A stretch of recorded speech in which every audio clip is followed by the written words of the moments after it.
Olá, bem-vindos ao Três Egiptólogos Entram num Bar, o primeiro podcast em português sobre o Antigo Egito e a Egiptologia. Eu sou a Inês. Eu sou a Luísa. Alô, sou o Gui. E hoje vamos falar um bocadinho mais sobre o que é a Egiptologia, o que é que os egiptólogos fazem, que tipos de percurso é que existem e também falar um bocadinho sobre as nossas experiências.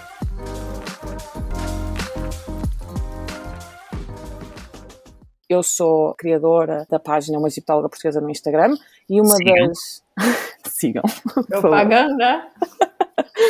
E uma das coisas que mais me perguntam nessa página é exatamente essa ideia da carreira em Egiptologia em Portugal e até no Brasil. Eu sei menos dessa parte, mas a Luísa está aqui para nos ajudar. Sei nada, mas tudo bem. E, portanto, vamos falar um bocadinho também sobre todos estes assuntos, não só sobre a Egiptologia em si, mas também sobre o que é fazer Egiptologia em português. E, portanto, o que é Egiptologia? A pergunta principal, não é? Yeah. Isto no fundo é um momento National Geographic para a Egiptologia, não é? Tipo, egiptólogos, o que são, como se alimentam. E o que são? São pessoas muito diversas, na verdade, porque a Egiptologia, há sempre aquela discussão, não é? É uma disciplina ou é uma área de estudo? Eu acho que é uma área de estudo, mas há quem morra ali na disciplina. É verdade. Há quem Eu também não deliro com a Egiptologia ser uma disciplina, embora perceba porque é que às vezes as pessoas insistem tanto. É quase como para legitimar aquilo que fazem, não é? É quase para dizer, olha, atenção que é importante aquilo que eu faço. Mas sim, eu também acho que, não sei, bom, isto é um bocado polémico, mas... Eu acho que, por não ser uma disciplina, nós podemos ver de muitos sítios diferentes, isso interessa-me. Ou seja, pode haver egiptólogos, antropólogos, linguistas, arqueólogos, historiadores, e eu acho isso muito interessante. Mas pronto. Sim. Eu acho que o termo usado nem é tão importante. O importante é o que o Gui acabou de dizer, que é essa habilidade da egiptologia por ser uma área de estudo ou disciplina, que preferirem, muito abrangente, que realmente traz disciplinas diferentes, porque, enfim, não é possível estudar o Antigo Egito sem arqueologia, sem os textos, sem a arte. Claro. Então, realmente, precisamos de várias diferentes. Sim, eu acho que uma das questões principais porque é que estamos a falar de disciplinas ou áreas de estudo, não é? Também tem a ver com financiamento, não é? Sim. Porque uma área de estudo é capaz de ter menos financiamento do que uma disciplina em si, não é? E ter uma disciplina dentro de um departamento também é muito mais chique, não é? E acaba por dar muitos mais privilégios a quem acaba por estudar egiptologia do que se fosse apenas uma área, por exemplo, da história, ou uma área... Porque depois, se for uma área de estudo, é uma área de estudo de onde, não é? Onde é que integramos? Mesmo dentro da universidade, isto acaba por ser político, não é? Pomos a egiptologia com a arqueologia? Pomos com a história da arte, pomos com a história, não é? E isso acaba por ser também algo a pensar que vai para além mesmo daquilo que nós estudamos, porque, como a Luísa e o Guilherme já disseram, quer dizer, o Antigo Egito é uma sociedade humana. Como é uma sociedade humana, tem muitas vertentes, e como tem muitas vertentes, todas elas precisam de ser estudadas e todas elas requerem especializações diferentes, não é? Por exemplo, eu não sei nada, ou quase nada, sobre a economia egípcia. Ah, sim. Não. Ninguém porque é chato, não desculpa. Mesmo. Chatérrimo. Eu também não gosto nada, mas não devia estar a dizer isso. É mesmo, é sério, economia egípcia é grilinhos a soar e pronto. Não. Profundo respeito por quem faz, ainda bem que há quem faça, mas... Mas eu não entendo nada quando eu leio também, então meio inútil. Mesmo a base da base e... Outra coisa que eu também não percebo nada é a astronomia egípcia. Também não... esquece. Mas isso é porque eu tenho medo de astros em geral, portanto fica difícil. Afasta-te, foge. Exato. Pois, porque de facto, isso acho que é muito importante realçar, é que essa ideia de que um egiptólogo sabe tudo sobre o Antigo Egito... Exato. Isso é mentira. Nós Nós não somos tudólogos, não é? Não sabemos tudo sobre tudo do Antigo Egito. São 3.000 anos de história, não é? Tipo, claro que vamos saber mais sobre um aspecto ou um período, não é? Do que, é impossível. Uma pessoa que diz que sabe tudo, não... Claro, pensa em historiador moderno, por exemplo. 3.000 anos de história, não conheço nenhum historiador... Claro. Que faz 3.000 anos de história, a não ser historiador de civilizações. Viu aí, gente? Não consigo falar mais hoje. Civilizações antigas. Não existe. Pois não. É verdade. Então...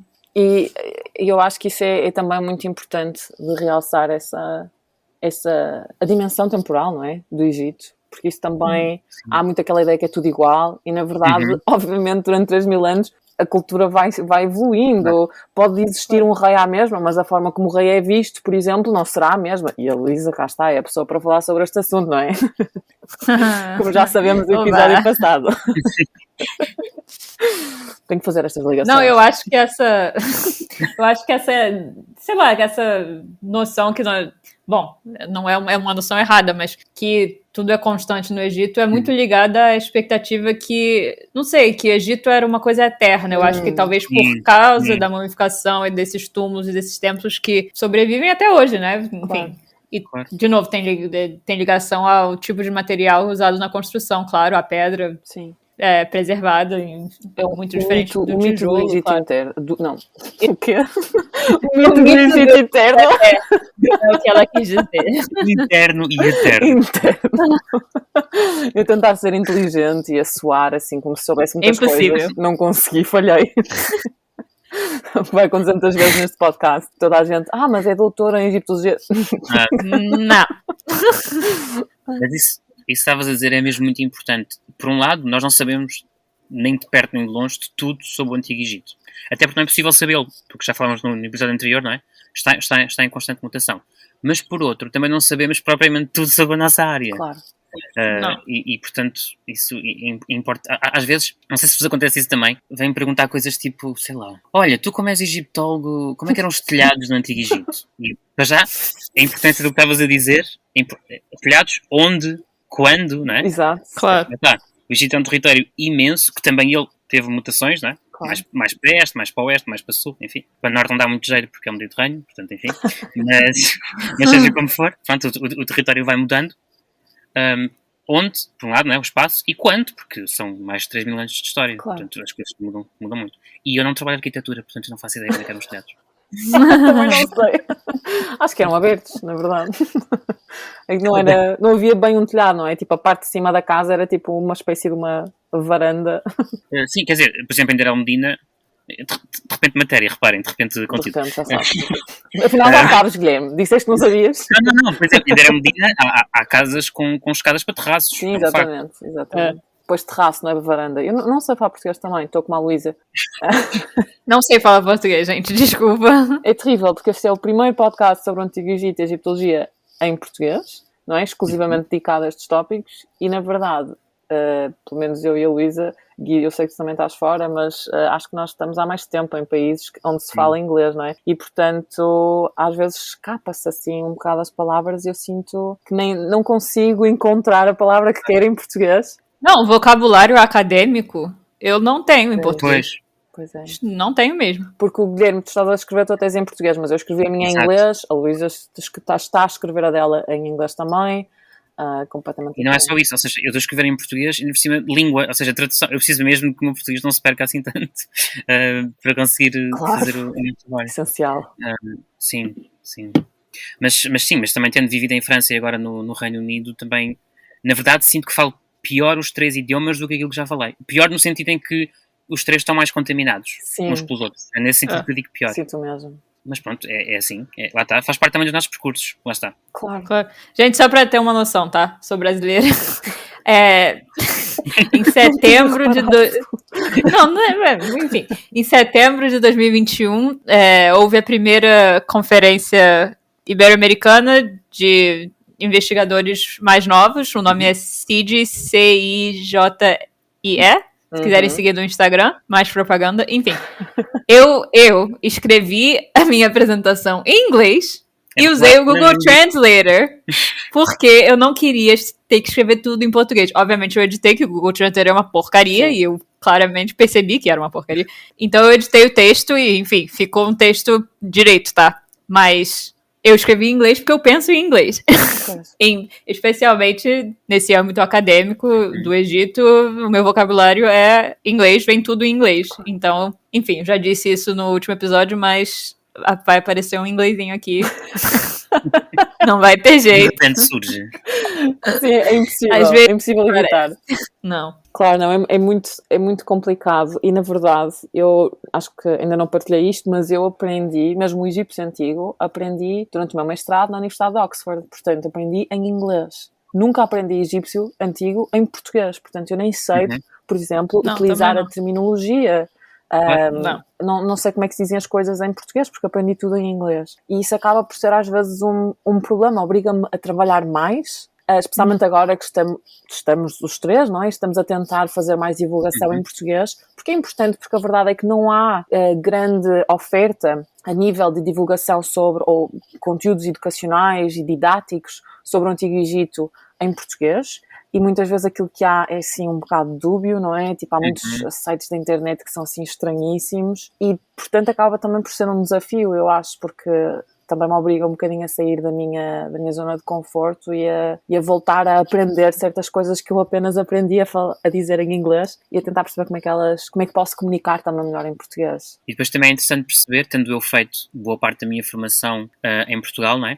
Como, por exemplo, na área da aprendizagem do egípcio hieroglífico, na verdade, é difícil tu estabeleceres uma terminologia em português no sentido em que os conteúdos e a metodologia segue uma ou outra escola dita central da egiptologia, não é? Ou seja, por exemplo, nós vamos ter egiptólogos em língua portuguesa que vão utilizar a tradução da terminologia que se usa mais em francês, por exemplo, ou que se usa mais em alemão, ou que se usa mais em inglês, o que é perfeitamente normal para países periféricos, não é? Já agora, eu uso esta palavra periférico com bastante conforto e sem nenhum complexo de culpa. É só constatar uma realidade histórica que não faz de nós nenhum coitadinhos, não é isso que eu estou a dizer? Claro. Mas é preciso contextualizar. Nós não vimos, nós até nos aproximamos por várias razões e em trajetórias diferentes do centro da egiptologia, mas não é esse o nosso lugar de origem. E, portanto, eu acho que isso é importante isso também ser reconhecido, também para se perceber, voltando à pergunta no início do episódio, como as egiptologias podem ser muitas coisas, e na verdade se calhar devemos falar mais em plural, não é?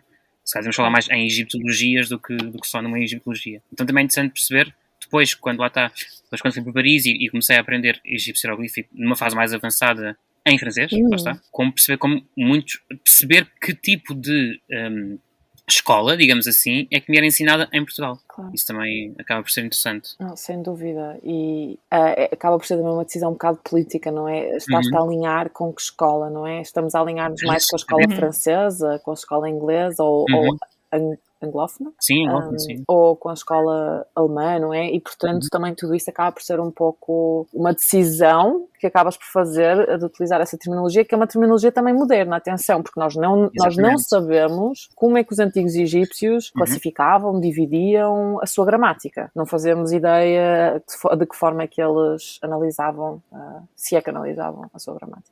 Exato. E já agora também sobre isso, a própria maneira como nós pronunciamos, ou seja, quando nós lemos em voz alta num texto egípcio, aquilo que nós dizemos que estamos a ler em egípcio, na verdade, atenção, exato, é uma convenção. A Luísa diz mentira, eu ia dizer que é uma convenção, certo? São duas maneiras de dizer a mesma coisa. Claro.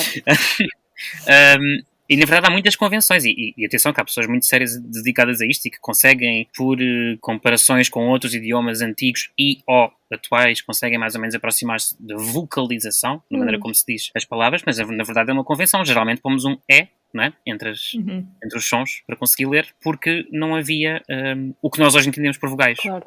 Como acontece noutras línguas, como o árabe. Exatamente. Não escrevem as vogais, portanto, como não escrevem as vogais, se tu não souberes como é que se pronuncia, acabas por não conseguir adivinhar. Exato. Não é? A língua copta, que é uma fase tardia do egípcio antigo, ajuda muito nisso. E eu não faço esse trabalho, Guilherme, você sabe muito mais disso sobre isso do que eu, porque eu não lido muito com a língua, não, mas... Enfim, de volta àquele tema que falamos muito no primeiro episódio, e nesse já também necessitamos de muitas especialidades diferentes para conseguir reconstruir o Antigo Egito. Não que, enfim, nunca vamos conseguir reconstruir ele completamente, porque não sobra muita coisa.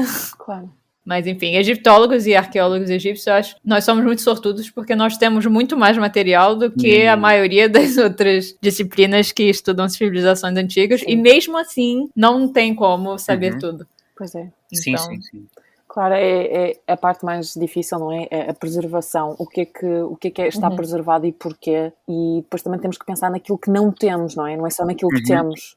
Porque às vezes, por exemplo, mesmo a nível de materiais, não é? Nós já falamos de pedra, já falamos de tijolo, mas a madeira é um material que se preserva muito mal, ocasionalmente apenas. Exatamente, aos têxteis, tudo que seja materiais orgânicos, são muito mais difíceis de preservar, não é? E, por acaso, o Egito tem um clima muito seco, o que ajuda à preservação destes materiais, mas isso não significa que tenhamos tudo. Há muita coisa que nunca vamos conseguir compreender, que muitos objetos que nos faltam, que não vamos conseguir obter, que nem imaginamos como é que eles seriam, não é? E, portanto, também é importante essa humildade de compreendermos que não temos os dados todos e nunca...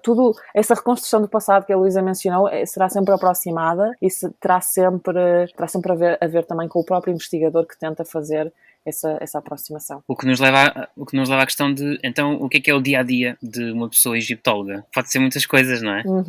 Na verdade, pode ser desde não sair da biblioteca, no meu caso, também já foi o meu, até estar no que se chama campo, ou seja, estar num sítio de escavação, ou estar num museu, ou, pasmem-se, estar, por exemplo, a gerir uma rede social, porque também já começa a ser um bocadinho o trabalho de egiptólogos fazer isso também. Sim. Na verdade, ou seja, é difícil responder à pergunta o que é que faz, porque pode fazer mesmo muitas coisas diferentes. Claro. E partilhando um bocadinho do meu percurso, eu já fiz um bocadinho disso tudo. Passo tempo na biblioteca a trabalhar, a investigar, a ler livros, a estudar. Passo tempo no Egito em trabalho de campo, em escavações. Já trabalhei em vários museus na Europa, nos Estados Unidos, portanto também faço essa parte, trabalho não só com objetos, mas também com profissionais que vêm estudar esses objetos, também com pessoas que vêm visitar o museu e querem saber mais sobre o Antigo Egito. E também acabei por fazer essa parte que mencionaste agora, Guilherme, da divulgação a nível das redes sociais. E, portanto, um egiptólogo, pelo menos eu enquanto egiptóloga, acabo por fazer muitas coisas diferentes e todas elas são mais ou menos relacionadas e todas elas acabam também por influenciar a minha investigação e a forma como eu vejo o Antigo Egito. E há aqui uma outra dimensão que também é importante falar, que é a participação em congressos, em eventos científicos, a publicação de artigos, não é? Que acaba por ser...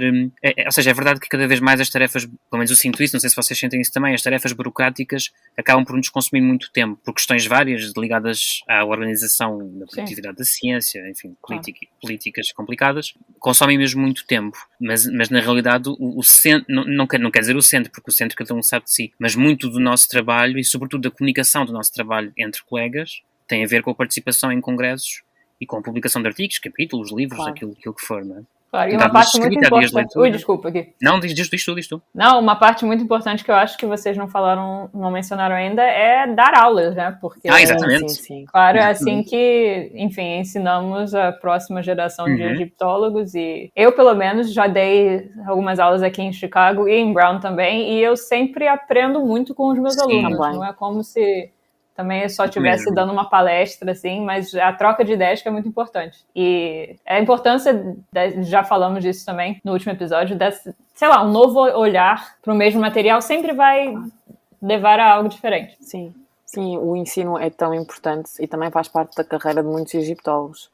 Também já dei aulas, e também, quer dizer, isso faz parte também das nossas experiências e é tão importante porque eu adoro dar aulas precisamente por causa disso. Eu acho que aprendo tanto a dar aulas com os meus alunos, mas também a rever a matéria, que eu supostamente já devo saber, não é? Mas uma pessoa tem que sempre que... Aprende-se imenso. Aprende-se tanto, é incrível. Eu gosto mesmo muito. E com as perguntas que surgem. Eu dei muito menos aulas que vocês, mas partilho da mesma experiência, com as perguntas que são feitas, às vezes até a própria... Lá está, como é que eram feitos os telhados, não é? Ou seja, coisas que nós nunca pensámos sequer, por um motivo ou por outro.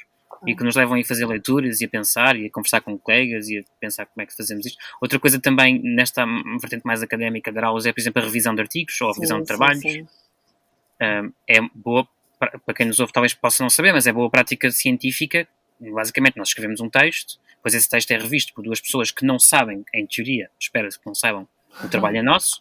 Nós também não sabemos, em teoria, nós também não sabemos quem é que fez essa revisão, embora às vezes os egiptólogos já se conhecem tão bem uns aos outros, basta escrever 2 frases para saber quem é que reviu aquele trabalho. É muito pequenino. A egiptologia é muito pequena, todo mundo sabe quem é. É global, é interessante também porque é uma área global, mas é pequena ao mesmo tempo. E depois esse trabalho é revisto, depois volta, se correr bem é aceito para publicação, fazem-se as revisões e depois então volta-se a submeter ressubmeter o artigo, volta-se a submeter e também às vezes fazemos esse trabalho, eu já fiz, um bocado desconfortável pelo menos eu sinto-me um bocadinho desconfortável de ser peer reviewer, como se diz em inglês, de ser revisor ou de ser parecerista, né? De emitir um parecer sobre um trabalho. também faz parte daquilo que fazemos. Claro, a avaliação por pares é muito importante e também é a avaliação por pares que acaba por manter a qualidade científica, não é? Tu teres outra pessoa, especialista no tópico, que lê o teu artigo antes de ser publicado e dizer, sim senhor, isto faz todo sentido, mas olha, esqueceu-se de ler o livro X, Y e Z. Ou então, olha, esta parte não está bem explicada, precisa de trabalhar aqui neste conceito que não está muito claro. Portanto, acaba por ser um exercício também muito valioso. Atenção que isto, o que a Inês está a descrever é um revisor ou uma revisora simpática ou simpática. Exato, eu ia falar a mesma coisa. Esqueceu-se de... É bastante simpático. Às vezes não é esqueceu-se de...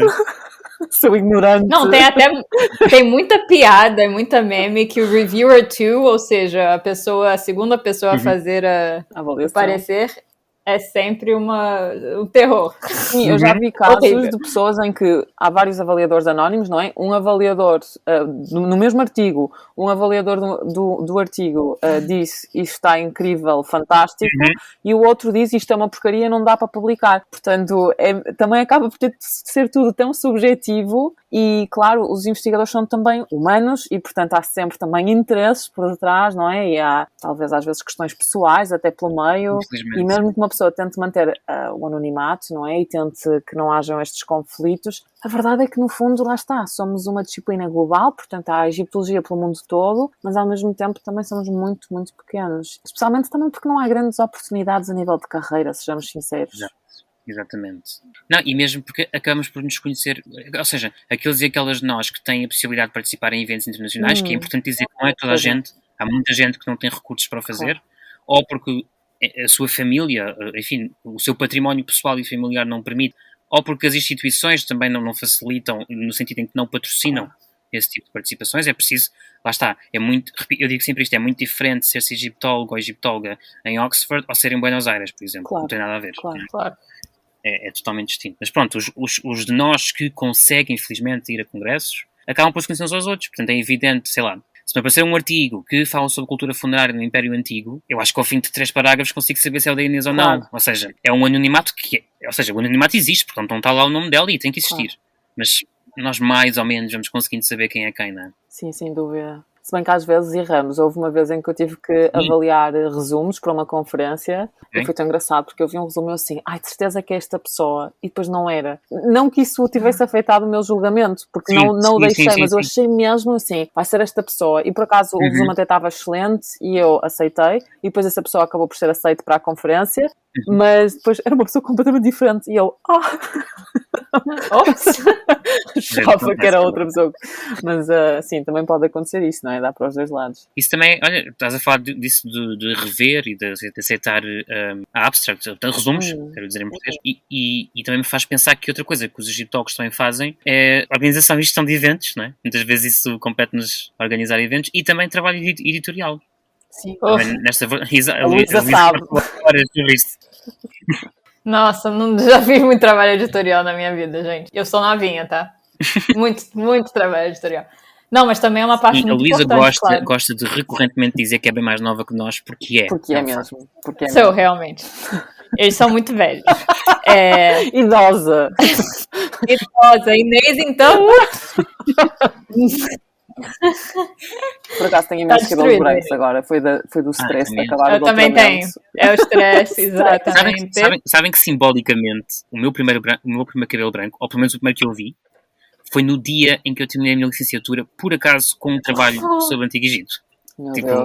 Vejam como tudo faz sentido. O princípio do fim. Exato. Ladeira abaixo, a partir daí. Ai, Jesus. Corta para uma cabeça quase branca. Não, eu tenho uma mecha branca, assim. Nossa. Ai, meu Deus. Só da pandemia, combinado com a defesa de proposta de tese. Enfim. Não, mas eu ia falar do trabalho editorial, rapidinho. Também é super importante, claro, porque não é todo acadêmico que sabe escrever direito, né? Claro. Não é todo mundo que tem esse dom, e, enfim. O trabalho editorial ajuda acadêmicos com dons diferentes a disseminar o seu trabalho para o mundo acadêmico, que a gente falou até menos da disseminação para o mundo acadêmico do que para o público mais geral, né? Os dois são muito importantes, claro. Sim. Mas às vezes é muito ruim, tá? Porque às vezes o texto é muito ruim. É muito mal, não é? Pois é. E dá muita dor de cabeça. Dá. Pois é. Sobretudo, eu também sou editor de uma revista, já agora é uma revista portuguesa, portanto também é interessante falarmos aqui, é uma revista dedicada à antiguidade e à sua recepção, que é a revista do grupo de que a Inês e eu fazemos parte, chama-se Res Antiquitatis, para se quiserem ir pesquisar, e às vezes, quando já pediste não sei quantas vezes à pessoa para trocar as notas de rodapé para o sistema correto, etc, a pessoa não faz e tens de fazer. Sim, pode ser muito chato. Sim. Ódio. É ingrato, esse eu acho que é um trabalho um bocadinho ingrato, não é? Muito importante. Yep. Importante, mas ingrato. Importante, mas ingrato. É verdade. Pois não é nada fácil. E eu acho que também, a nível da disseminação do conhecimento para o mundo académico, para o mundo público, uma das coisas que eu tenho vindo a encontrar, tendo experiência para fazer essa disseminação mais pública, é que alguns egiptólogos simplesmente acham que é uma perda de tempo a falar com o público, ou fazer podcasts, ou ter contas de Instagram, não é? Ou escrever livros. Eu já ouvi isto. Escrever livros, não é? Pois, não é trabalho. Eu faço imensa pesquisa, tipo, tudo aquilo que sai na minha conta de Instagram, tudo aquilo que nós falamos aqui, são coisas que nós estudamos, pesquisamos, não é? Que sabemos, e portanto há toda uma preparação por trás, que se calhar não é aparente, e o facto de não ser aparente até pode ser um elogio, não é? Exatamente. Parece tão fácil, mas de facto há pessoas dentro do mundo académico que acham que é uma perda de tempo, e eu acho isso muito triste, porque na verdade, para quem é que nós estamos a fazer isto? Não é só para nós próprios, não é? Estamos a fazer isto, acho que para avançar o conhecimento pelo mundo, por vários tipos de pessoas, não é? E portanto a disseminação de conhecimento a nível público é menos valorizada, e é pena, eu acho. Se bem que as coisas acho que estão a mudar. Sim, também tenho essa percepção. Ouço menos dizer porque é que estás a perder tempo com isto, por exemplo. Ouço menos dizer isso. E atenção, porque fazer divulgação bem feito é, eu diria, extraordinariamente urgente nesta era de fake news. Exatamente. Muito importante mesmo. Eu acho que foi isso também que me levou a criar a conta de Instagram, uma egiptóloga portuguesa, porque... Sigam, por favor.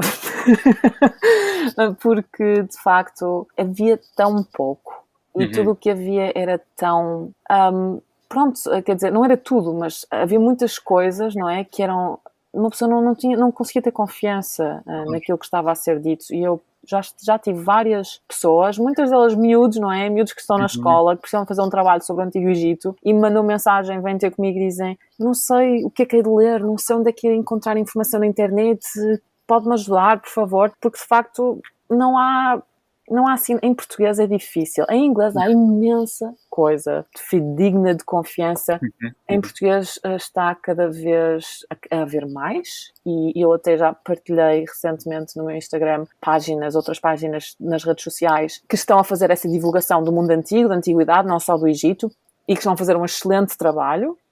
Portanto, vejam também essas publicações, mas de facto isto é uma coisa de há 2, 3 anos para cá, ou há 5 anos para cá. Quer dizer, é uma coisa relativamente recente e que, por exemplo, quando eu andava na escola, não existia. Simplesmente. Não, de todo. E até porque os próprios centros de investigação, ou várias unidades de investigação, também estão interessados em fazer essa disseminação, porque também é uma forma de alertar para o seu trabalho, não é? Claro. Eu, por exemplo, o grupo que eu mencionei há pouco, eu sou editor da revista e também sou o gestor das páginas das redes sociais, quer o Instagram, quer o Facebook, do grupo de Antiguidade e Sucessão. Portanto, sigam no Instagram Antiguidade_Chame. Onde lá está, a partir do trabalho de vários colegas e de reflexões próprias, tento falar de forma, faço um post por semana, tento, pelo menos, em que se reflita sobre algum aspecto, em que apresenta algum aspecto sobre a antiguidade ou a sua recepção, portanto, a forma como a antiguidade foi sendo recebida, percebida ao longo do tempo e do espaço. E à semelhança do que eu estava a dizer, é algo extremamente importante, mas muito difícil. Como é que se adapta à linguagem, que imagens é que se escolhem. Ou seja, como é que se apresenta uma coisa em 2000 caracteres sem ser demasiado simplista, não é? Claro. Tudo isso é desafiante. Muito, muito mesmo. E também acaba por ser um processo de aprendizagem, não é? Sim, mas quer dizer, ao contrário do egípcio jeroglífico, ninguém nos ensinou a fazer um post no Instagram, não é? Isso é verdade. Académico, digamos assim. Isso é verdade. Eu acho uma coisa importante também é que acadêmicos às vezes pensam que para falar com o público geral é necessário simplificar muito e em inglês a gente usaria um termo dumb down, ou seja, não sei nem traduzir isso para português. Emburrecer, talvez. Emburrecer, exatamente, a informação, porque... Não sei, tem gente que acha que o público geral não vai conseguir entender o que nós acadêmicos entendemos muito bem, o que não é verdade. Não, então eu só queria falar que eu acho que o nosso objetivo aqui não é fazer isso e é realmente compartilhar o Antigo Egito com vocês sem dumbing down, porque, enfim, não é necessário e eu acho que essa simplificação... Sim. Aí, gente, não sei falar português. Tá certo. Uhul! Leva a muita perda de informação, né? Informação que é importante e que... Claro. Enfim, a gente já falou nisso no primeiro episódio também, fica muito sem conteúdo, quase sem nuance. Então, enfim, não é o que queremos fazer aqui. Certíssimo. Sim. Não, é mesmo isso. Eu fico feliz de ter amigos que estão na mesma... que têm a mesma opinião relativamente a isto, porque estar aqui, conversarmos, e eu adoro conversar com vocês, estar aqui a conversarmos sobre isto regularmente, não é? Acaba por ser... Pronto, são 30, 45 minutos, uma hora da nossa vida, não é? Que temos que dedicar e, portanto, que não estamos a fazer outras coisas para, supostamente, o nosso trabalho oficial, não é? Académico. E há muita gente que simplesmente se recusa a fazer isso. E eu percebo também por diferentes motivos. Atenção, também não quero ser crítica, porque simplesmente há gente que não tem essa possibilidade. Ou essa vocação. Ou essa vocação, exatamente. Pera, eu não diria que eu tenho vocação para fazer podcast, não. Eu também. Eu também não sei. Atenção. Eu não sei, mas pelo menos predisposição, vá. Exato, pelo menos tentamos. E eu acho também que seria interessante saber da parte dos ouvintes se os tópicos também que estamos a falar, se está a ser tudo assim muito, não é demasiadas coisas ao mesmo tempo, ou se está a fazer sentido, não é? Ou se há conceitos que se calhar deveríamos explicar com mais calma, não é? Porque a verdade é que também, não é simplificar, não é? Mas também falar fora de contexto acaba por ser um bocadinho complicado para as pessoas seguirem. E nós queremos que isto seja assim uma conversa super relaxada, mas ao mesmo tempo, se... Todo o feedback, não é, que nos queiram dar sobre a forma como podemos melhorar, também estamos aqui para ouvir as pessoas, porque isso é o que interessa, é produzir algo que seja interessante e não algo que nos interesse a nós, não é? Se é que isto faz sentido.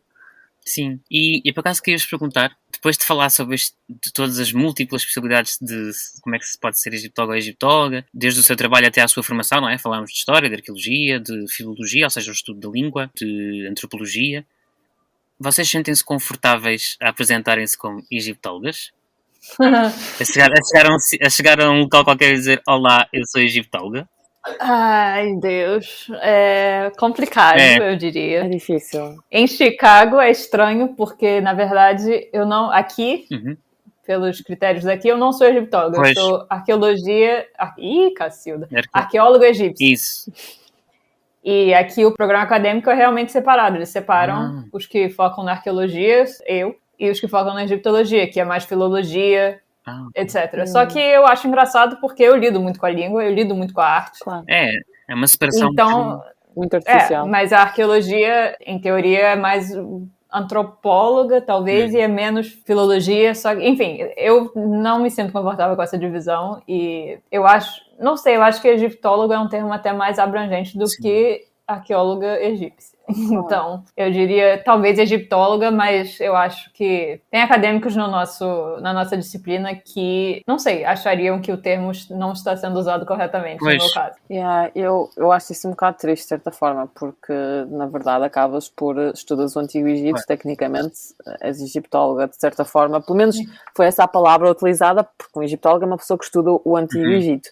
Eu, dessa forma, identifico-me com a palavra egiptóloga, mas eu também compreendo que haja quem não goste dela, até porque é uma palavra, e nós vamos falar disto no futuro, para um futuro episódio, não é? Mas a egiptologia é uma disciplina criada no Ocidente, sob circunstâncias coloniais, imperialistas, e, portanto, ser um egiptólogo também tem uma certa associação a uma pessoa que estuda essa disciplina, que tem todo esse passado colonial e ocidental também. Portanto, também há muita gente que está a tentar afastar-se desse título. Sim. Como é que tu te sentes, Gui? Pois, eu estava a pensar nisso porque a palavra, como qualquer outra, lá está, tem uma carga, mas as palavras têm sempre uma carga associada. E egiptólogo e egiptóloga têm uma carga muito pesada sob o ponto de vista colonial.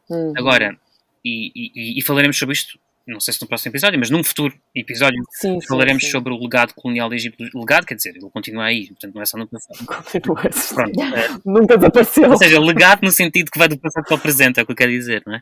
Certamente falaremos bastante sobre isso. Ou seja, eu acho que, em alguns contextos, eu acho que pode ser até agressivo dizer que se é egiptólogo num contexto específico, é isso que eu estou a dizer. Por outro lado, eu também sou muito fã, e fã é a mesma palavra, de ressignificar conceitos. Ou seja, eu acredito, se calhar sou um bocado ingênuo, mas eu acredito que é possível ressignificar a palavra egiptologia, egiptólogo, egiptólogo, para poder significar outra coisa que é mais democrática, que é mais inclusiva, que aponta para um outro tipo de estudo, que não vê o outro apenas nessa qualidade de outro, né? Mas que vê uma realidade humana. Eu acho que é possível fazer isso. Acho que há muito caminho para fazer. Essa é a primeira coisa, que às vezes me deixa desconfortável. Depois também, às vezes, fico um bocadinho desconfortável dizer que sou egiptólogo, pelo que isso pressupõe nos outros. Lá está o que estávamos a dizer há bocado, não é? Então isso significa que... Não necessariamente. Por exemplo, eu nunca tive... Eu adoraria, mas nunca tive a oportunidade de escavar no Egito. Mas a coisa que eu mais ouço é... então deves passar imenso tempo no Egito, quando eu digo que sou egiptólogo. Eu disse, adoraria ter essa hipótese, mas infelizmente não é o meu caso. Claro. Há egiptólogos que nunca tiveram a oportunidade de ir ao Egito. É E eu já ouvi colegas, infelizmente, um bocadinho maldosos, porque a dizer, então não és verdadeiramente egiptólogo se nunca foste ao Egito. Aquela pessoa pode nunca ter tido a oportunidade. Sério? O meu geralmente é o contrário. Sério? Sério? Aqui, pelo menos, os arqueólogos são vistos, e eu estou generalizando muito, Claro, tá? claro. Obviamente. Mas os egiptólogos, eu acho que se acham um pouco superiores do que a gente. Uau. Do que os arqueólogos. O que eu acho ridículo, porque eu acho que a arqueologia é uma disciplina que, não sei, junta tanta coisa que, enfim... Claro. E eu estudo outras civilizações antigas, a Anatólia, a Mesopotâmia, e eu acho que até é uma visão mais comparativa e mais interessante do que só a egiptologia por si só, mas... Sim. Não sei, aqui, se eu digo que eu sou arqueóloga, os egiptólogos vão achar, então você não lida com a língua, você não olha para a arte, e que não é verdade. Então, não sei. Todas essas divisões são tão artificiais, não são? E são todas modernas, portanto, eu às vezes também são formas, às vezes, de estabelecer controle, de controlar quem é que tem acesso, quem é que não tem acesso, quem pode e quem não pode. Isso irrita-me sempre um bocado, porque, de facto, assim, estudas o Antigo Egito, podes-te chamar egiptólogo.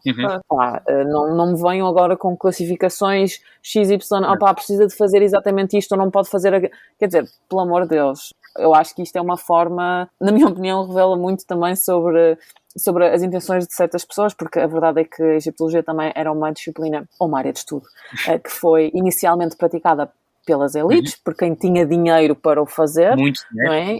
Exatamente. Aliás, os primeiros egiptólogos e tudo mais eram gente que tinha, de facto, possibilidades, privilégios, e alguns deles até nunca continua sendo, né? Em muitas maneiras, continua sendo elitista. Sim. É verdade. E eu acho que essas pessoas que tentam fazer estas divisões e não sei o quê, acabam por estar a continuar com estas elites, não é? Com estas ideias de quem é que pode e quem é que não pode. E, para mim... Isso é tudo um bocado fútil. Me irrita, eu fico irritada. Todo o discurso de és egiptólogo se ou não és se não, ou seja, todo, quando a conversa começa assim, a mim já me perderam, muito sinceramente. Sim, completamente. Não há paciência, é mesmo género. Ok, pronto, já percebi para onde é que esta conversa vai. E para o pessoal que está ouvindo a gente falar disso agora, deve parecer um mundo alienígena, né? Sim, porque exatamente. qual é a diferença? Claro, pois, porque isto de facto, nós estamos numa bolha, não é? Claro. E por isso é que eu também acho importante nós conversarmos sobre estes assuntos publicamente. Porque nós vivemos nesta bolha e achamos que somos tão importantes, as últimas bolachas do pacote e tudo mais. E de facto... Só você acha isso, né? A última bolacha do pacote só se for porque estou tipo destruída, tipo esmagada, não é? A migalha do pacote. A migalhinha. Mas de facto eu acho... já me perdi, Luísa. Pronto, olha. Ai, desculpa! Já não gasto nada. Não, mas estavas a dizer que infelizmente as pessoas que trabalham em egiptologia acham que são as maiores e não sei o quê, quando na realidade... Sim, na realidade, o que é que nós somos? Somos miseráveis todos. É assim que eu vou acabar o podcast. Pronto, obrigada, tchau. Exato. Eu ia acrescentar tudo isto que nós estamos a falar. Muitos dos protagonistas que fazem tudo isto, congressos, publicações, trabalho editorial, trabalho de campo, divulgação científica, lecionação, muitas vezes fazem regime de voluntariado, porque, como a Inês disse há bocadinho, as exposições pagas são muito, muito, muito poucas. E isto falaremos também noutra ocasião, certamente haverá oportunidade para isso, mas é preciso também ter presente que há todo um fascínio sobre ser egiptólogo. Eu não sei se vocês recebem no sentido de se são confrontadas com isto quando dizem que são egiptólogos, dizem uau, mas quer dizer, a nossa vida tem... Assim, não quero estar neste podcast numa coisa um bocado fúnebre, mas a nossa vida, a maior parte dos dias, é muito pouco uau. É mesmo muito pouco uau. É tipo, oh meu Deus, eu não vou cumprir o prazo. Oh meu Deus, tenho que rever aquele artigo, não faço ideia o que fazer. Eu não sei o que é que eu estou a escrever, estou completamente perdido no processo de escrita. O meu resumo não foi aceito no congresso XYZ. Exatamente. Exatamente. Há poucos dias uau, na verdade. Muito poucos.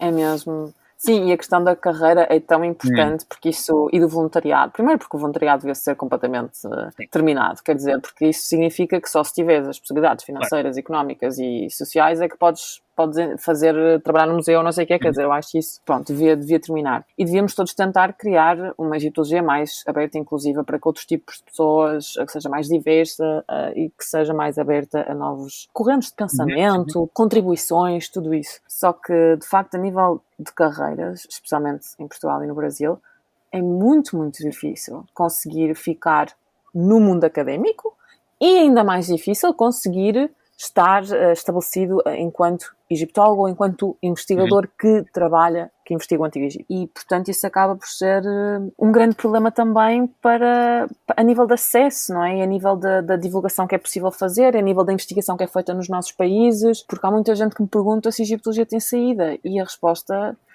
mais rápida é não tem. Não tem a lado nenhum, na verdade, não quase lado nenhum. Não se limita à lusofonia, atenção. Não.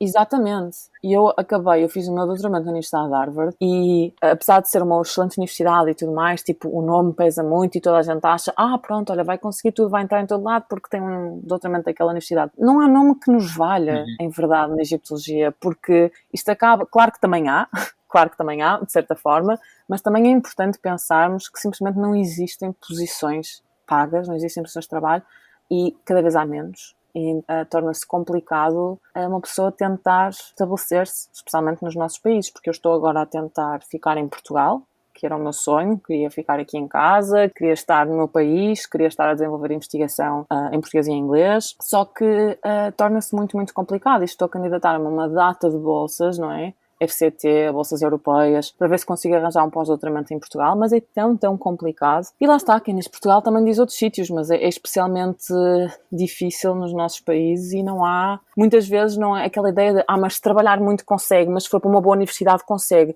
Acreditem, eu trabalhei muito na minha vida, eu estive numa universidade muito boa e não há garantias para sucesso, quer dizer, não se pode dizer, não há uma receita para o sucesso, acaba tudo por ser também um bocadinho de sorte, não é só trabalho. Eu acho que isso é ligado também à queda de importância da área de humanas, né, em geral, e isso é uma das razões porque essa divulgação do nosso trabalho e da área em geral, e do Egito mesmo, é tão importante, porque se o público não se importa com o que a gente faz, ninguém mais vai se importar, né, então... Claro. E dito isto...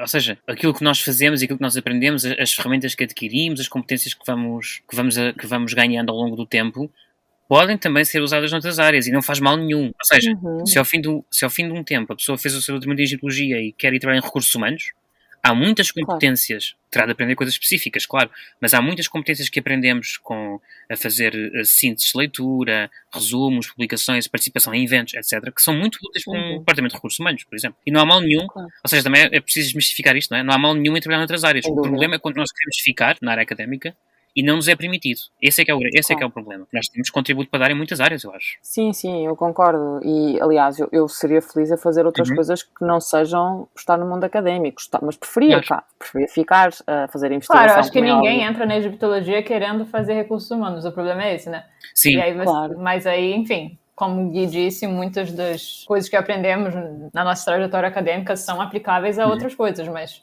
geralmente quem entra na egiptologia quer ficar na egiptologia, né? E é importante realçar que não conseguir ficar no mundo académico não é um falhanço, não é um falhanço pessoal. Eu acho que é um falhanço do sistema, na verdade. O sistema é que está a falhar-nos enquanto jovens, enquanto investigadores, em muitos sentidos, não é? Mas não é um falhanço pessoal, porque de facto é mesmo muito complicado conseguir um trabalho nesta área. E eu não estou a ser pessimista, eu sou das pessoas mais otimistas. O Luís e o Guilherme me conhecem, eu sou uma pessoa super otimista e continuo a tentar arranjar um pós-doutoramento aqui em Portugal. Mas claro que tenho noções de que isso poderá não ser realizável, que poderá simplesmente não acontecer e que eu terei que ou sair de Portugal novamente, não é? Voltar para o estrangeiro, ou então terei que decidir por outra área e fazer outras coisas que provavelmente me fariam igualmente felizes, mas de facto seria ótimo conseguir ficar aqui, porque isto é o sonho de todos nós, na verdade, não é? Foi por isso que viemos para aqui, como a Luísa disse, foi porque adoramos o Egito que aqui estamos. É mais do que trabalho, é amor, mas o amor não chega e o amor não paga as contas. É isso que eu ia dizer, eu não pago a renda aqui de casa em prestígio. Exato. Mas o prestígio, É assim que o Gui paga a renda de sua casa. Com prestígio que não existe. E atenção, sempre reconhecendo o meu privilégio. Eu felizmente tive bolsa, a minha família tem possibilidades de me ajudar. Ou seja, eu sou muito privilegiado, não quero estar aqui... Lá está, mais uma vez, não é o discurso do coitadinho. Sim, mas há muita gente que se vê privada de poder seguir esta área. E não é porque sejam miseráveis, propriamente dito. É mesmo porque é mesmo muito difícil conseguir. Eu próprio não faço ideia o que é que vai acontecer depois da bolsa, ou de acabar a tese, enfim, God knows. Nenhum de nós sabe o que é que o futuro trará, não é? E a verdade é essa. Os três aqui somos muito privilegiados e temos noção disso e não nos estamos a fazer de coitadinhos.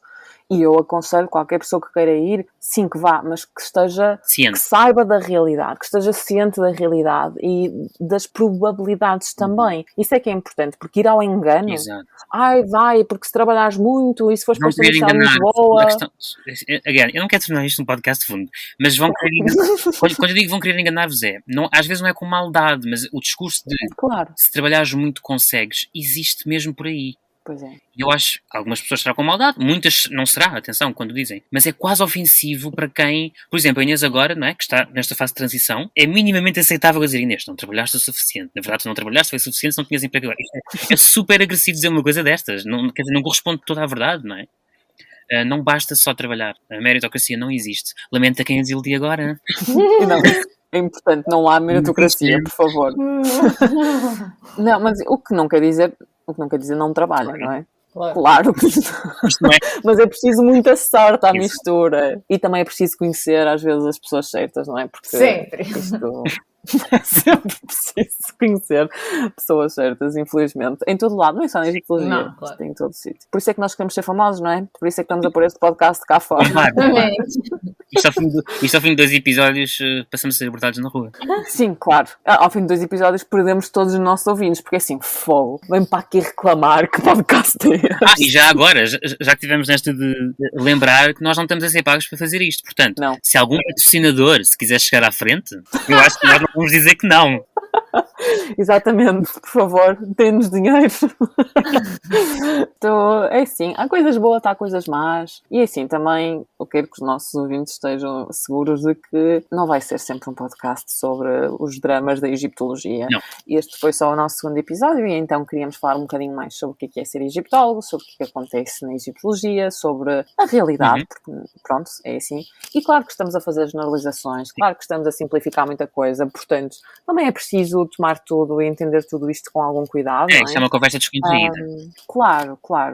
Não estamos a fazer acusações... E num bar. Eu estava a beber uma cidra, que era para me sentir num bar, mas na verdade é tudo tipo online, portanto é um bocado triste.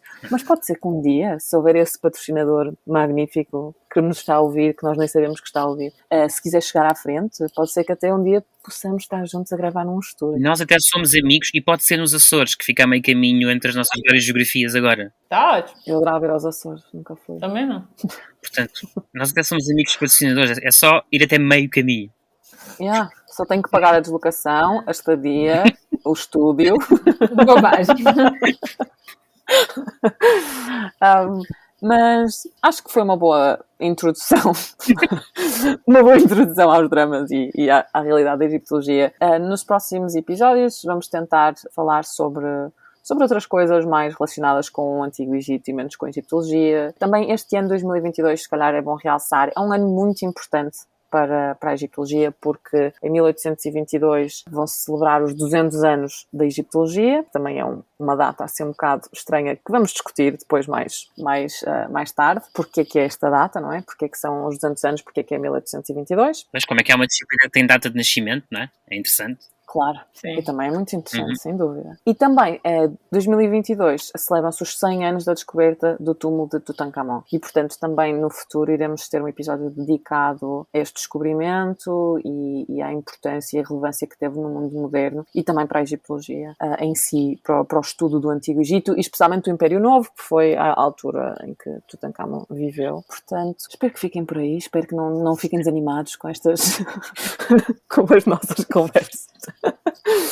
Este episódio foi de 1 hora, atenção, quase 1 hora. que é o episódio em que nós estamos aqui a pescar na egiptologia, não é? Podes cortar um pouquinho. Nós nem falámos da egiptologia colonial, mas enfim. Exato, ainda nem vamos para esses lados. Mas pronto, agora já sabem também o que é ir beber uma vida a um bar com 3 egiptólogos, não é? Porque estamos a mostrar a realidade. Isto são mesmo estes temas que nós discutimos, não é? Aquela coisa de com o álcool diz a verdade. E vino veritas, não é? Ai, Jesus. Latim para vocês. Atenção, cuidado com ela. Inês, vai dormir, ninguém merece. Vou mesmo. Amigos, caros ouvintes, tenho que fazer aquela voz da rádio. Badeia até, não. Até à próxima. Sim. Adeus. Tchau, até à próxima. Tchau, até à próxima.